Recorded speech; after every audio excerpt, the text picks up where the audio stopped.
Ya razón 28 de octubre 2015, alrededor de 1 hora de madrugada, tienen de mantención de orden público conjuntamente con tin de arresto a realizar una entrada judicial en un caso na Belgenstraat. Policía hay un total de 15 personas en un caso, 8 gente hombre y otro de mujer de nacionalidad venezolana que estaban en el caso aquí, para lo cual peticionan de papel necesario que no ni uno por muestra.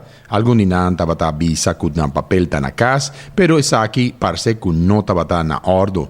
Para tal motivo, inmediatamente a transportar y a tour de una más información para por haña diferentes personas y documentar. Después de situación que presentar, si man pasar caminda dos polis a retirar. Que Tubai, Ministerio Público y Genter, el Departamento nan concernido de autoridad, está buscando tour gente que lo porta relacionada con el crimen aquí y cualquier otro entrenan e ilegal nan cultura lo bordo hiba nan país back.